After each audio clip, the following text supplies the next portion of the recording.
نحمد ونصلي على رسوله الكريم أما بعد فأعوذ بالله من الشيطان الرجيم بسم الله الرحمن الرحيم يا أيها الذين آمنوا توبوا إلى الله توبة نصوحا، اے اہل ایمان توبہ کرو اللہ کے جانب خالص توبہ۔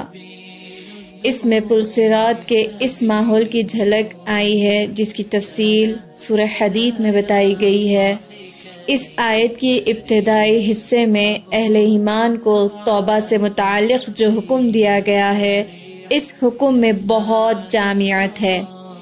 اس سے مراد صرف کسی ایک برے عمل کی توبہ نہیں کہ کوئی شخص شراب نوشی سے توبہ کر لیں یا کوئی رشوت خوری سے باز آ جائیں، بلکہ اس سے مراد غفلت کی زندگی اور معصیت کی روش سے توبہ ہے۔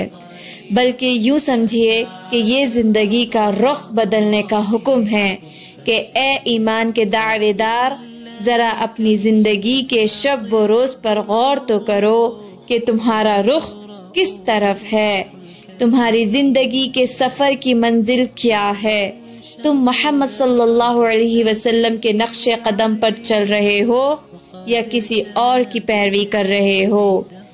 قرآن فرماتا ہے فَأَيْنَ تَذْهَبُونَ، تو اللہ کے بندو اپنی زندگی کے شب و روز اور معمولات کا جائزہ لو، اپنی دوڑ دھوپ اور اپنی ترجیحات پر غور کرو، پھر اگر تم محسوس کرو کہ تم غلط رخ پر جا رہے ہو تو اپنے بڑھتے ہوئے قدم فوراً روک لو۔ فَفِرُّوا إِلَى اللَّهِ، اور کوئی لمحہ ضائع کیے بغیر اپنے رب کی طرف پلٹ آؤ۔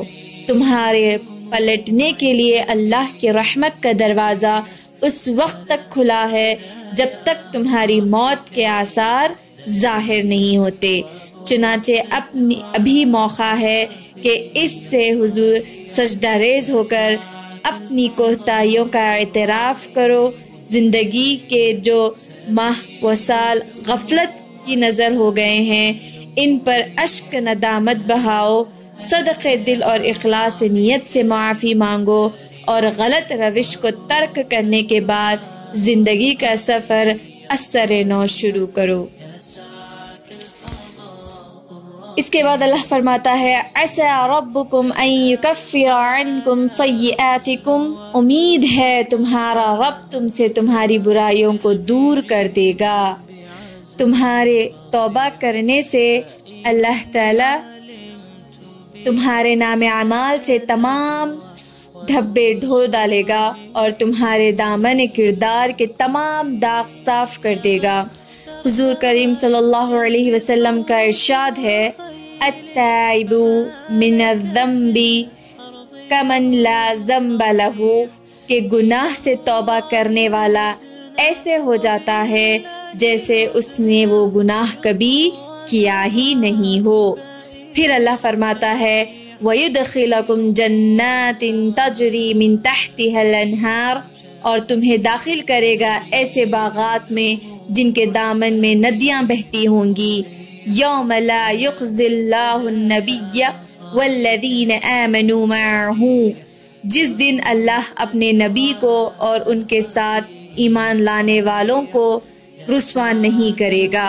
نورہم یسعی بین ایدیہم وبایمانہم، اس دن ان کا نور دوڑتا ہوگا ان کے سامنے اور ان کے دائیں ہاتھ کی طرف۔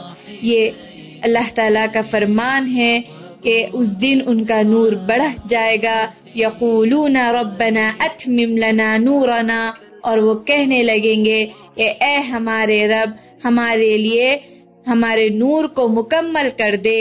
واغفر لنا انک علی کل شیء قدیر، اور تو ہمیں بخش دے، یقیناً تو ہر چیز پر قادر ہے۔ یاد رکھیے توبہ کے 4 شرائط ہے۔ پہلی چیز جو توبہ کی انسان کو توفیق ہو جاتی ہے تو پہلی چیز یہ کہ وہ اس معصیت سے رک جائے، یعنی اس گناہ کو چھوڑ دے۔ پہلی نیت وہ اس طرح کی کرے کہ وہ گناہ کو چھوڑ دے۔ دوسری اس گناہ پر نادم ہو جائیں کہ اس کا یہ گناہ ہوا ہے اور یہ غلطی اس سے ہوئی ہے، بلکہ یہ نہیں کہ اس پر ہر دھڑمی کرے، بلکہ نادم ہو جائے کہ ہاں مجھ سے یہ غلطی ہوئی ہے۔ تیسری چیز، عزم کر لیں کہ یہ گناہ پھر نہیں ہوگا، یعنی اس گناہ کو پوری طریقے سے چھوڑ دینا چاہیے اور اس کا عزم کرنا چاہیے کہ پھر یہ گناہ نہیں ہوگا۔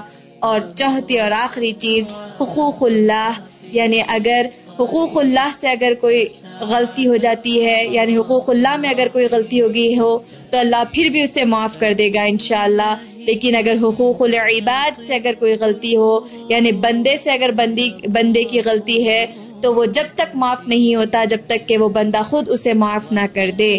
تو یہ حقوق العباد، یہ 4 شرائط ایسے ہیں جب تک کہ توبہ قبول نہیں ہوتی، یہ 4 شرائط کا عمل کرنا ضروری ہے۔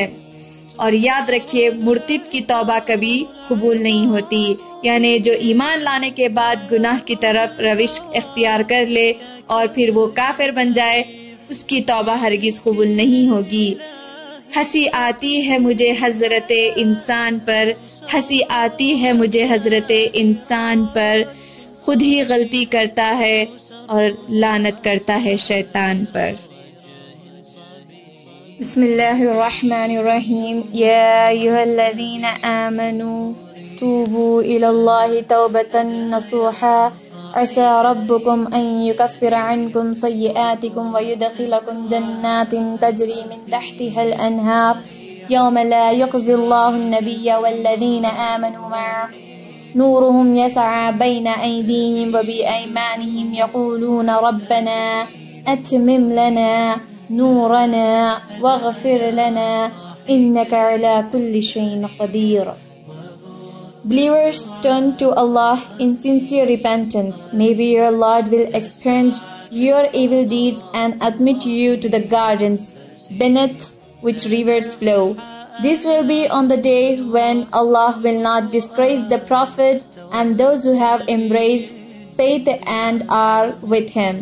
Their light will be running before them and on their right hand, and they will say, Our Lord, perfect for us our light and forgive us. Surely you have power over everything. Literally, Tawbatun Nasuha may either mean that one should offer such true repentance as may have no tinge of pretense and hypocrisy in it, or that one should wish his own self well and repenting of sin should save oneself from the evil end, or that one should so adorn and improve his life after repentance as to become a cause of admonition for others, and seeing his example others also reform themselves accordingly. These are the meaning of Tawbatun Nasuh, which are indicated by its literal sense.